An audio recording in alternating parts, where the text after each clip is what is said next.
Hey, Neil, Merle, great to talk to both of you. Neil, you and I met about 6 years ago when I first started in this industry, so it's kind of a cool full circle moment for me to be talking to you today. I wanted to start with you first because I've seen the first 4 episodes of the show, and the thing that has stood out to me the most is that you guys stick very, very close to the source material, like word for word in some instances. And I guess in your case, when you went back to the scripts of the original game, what did you decide you wanted to keep from those? And was there any temptation to kind of change the dialogue in these scenes, or did you want to keep it as exact as possible? Yeah, obviously it's a different process because I was the sole writer on the game, and here I had a writing partner with Craig. So first was just kind of breaking down the story into like these individual elements and characters and factions, and the story already had this kind of the game had this episodic structure to it, so it lended itself to being broken down into individual episodes. But the thing that I loved about Craig as a partner is that when things were good and things that he really liked from the game, he kind of like would encourage me to actually, let's not change it. There's no need to change like this scene or this bit of dialogue. It just would work as well in this passive medium. And then there are other things that, again, were really strong in this interactive medium that would not work as well for the show. And those turn into really interesting conversations about, well, how do we evolve it? How do we change it? There's a lot of opportunities to leave Joel and Ellie and kind of expand upon our understanding of all these other characters or these situations or the world to really enrich the story beyond what players experience in the game. Yeah, and Merle, going off of that, I know you mentioned this past weekend, so you're obviously the one actress on the show who's coming back and portraying the role from the game. And you mentioned this past weekend, I think at the Brazil Comic Con, that was actually a harder task for you than you expected. And Craig really had to kind of walk you through that in some instances. I think fans would just expect that you would come back and, give the same performance again, and this is old hat, and you're just doing the same thing a decade later. What about that was difficult coming back to this character, and what were the challenges there?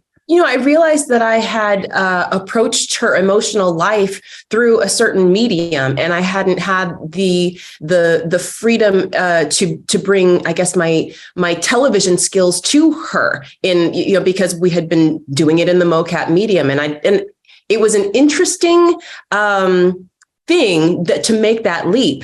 And yeah, I had some nerves because I hadn't put on the wig. I hadn't worn the belt. I hadn't, gotten the costume on. And what it did was, at first, made me some self-imposed pressure, like I better get this right, And then after a little while, as if, learning how to drive a stick and work in the clutch a little bit, I was like, yeah, this is my old friend. This is my car. And now I'm ready to take it for a ride. Great. Neil, I'm on our gaming team here at Comic Book, so I would be remiss if I didn't ask you a Naughty Dog question really quickly. I know you're not going to give me anything specific here, but I guess the one thing I did want to ask you while I have you is the past decade or so, Naughty Dog has been operating in a way that you guys have been very outspoken about what you're working on. I know both Uncharted 4 and The Last of Us Part 2 were announced very far in advance, and now you guys have been quiet for quite a period of time. Can you maybe talk to me about like what the vibe around the studio has been lately with you guys operating a little bit more in the shadows, and how excited are you to tell everybody about what your next project might be? Well, we did mention that, there is a Last of Us multiplayer project that we've been working on for a long time, since even before Last of Us Part 2 shipped. And that's the most ambitious project we've ever done, which is like, expanding the world even further, continuing to tell a story, but in a multiplayer space. And then I won't say too much about that. But one of the reasons, like you're right, we did announce Uncharted 4 and then Last of Us Part 2 way in advance. But that actually caused a little bit of like the work-life balance issues that we've sometimes had at the studio. And by delaying that announcement, it's like we could play with the schedule more, and we're more conscious now about how we're approaching production. But we do have, right, there's a multiplayer project, and there's another project I will not say anything about that's beyond that we're also very much excited for. I know you told Jeff Keighley earlier this year that you haven't quit your day job yet, so we know you guys are doing something, and we'll keep crossing our fingers. You've done your homework. I appreciate it. Yeah. Merle, one deep cut question I have for you And we obviously have not gotten to this point. I have not seen this yet, but I have to know, assuming that the hospital scene plays out later in this series, is there going to be any live action cuts of the alternate ending of The Last of Us that you shot with Troy in live action now that we will have seen? Oh, you keep digging. Oh my goodness. Well, you're asking spoiler upon spoiler, but I really, I will continue to say that the freedom to play within this universe has been really great. And with that in mind, there are some wonderful things that have been in my heart around Marlene that I've never gotten to walk out. And it was one of the greatest delights. Some of the things that you're going to get to see from Marlene that I was able to do in this HBO series. And I think the fans will squeal as I did when I read it. Cool. I'll keep my fingers crossed and hope that we can hear your singing voice on perhaps a blooper reel or something like that once again. Niel, my last question for you. You got to step into the director's chair this time around, and that's a chair you're familiar with sitting in, but it's for a show this time around. Can you maybe talk to me about what the differences were between directing a game and directing a show? Obviously, the commitment is much shorter on the show side, but what kind of were the similarities and differences that you discovered when doing that? Yeah, I was actually, so I got to be just a producer when we shot the first episode and kind of see the process. And the first thing that really surprised me is how similar it is.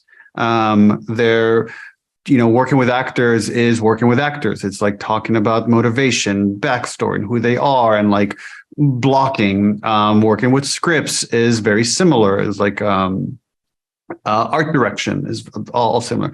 The big difference is the order of operation, where like in the game, when we shot a cutscene in the volume in the mocap stage, after the fact, it might be months or years later when we see that scene realized, where like, okay, we could figure out the camera angles after, we could figure out the costumes after, the special effects after. Here, you have to plan it all in advance, because once you say action and you're like, what you get in the frame is pretty much what you're going to see on the show. So there's a lot more prep that happens beforehand, really kind of meticulous prep.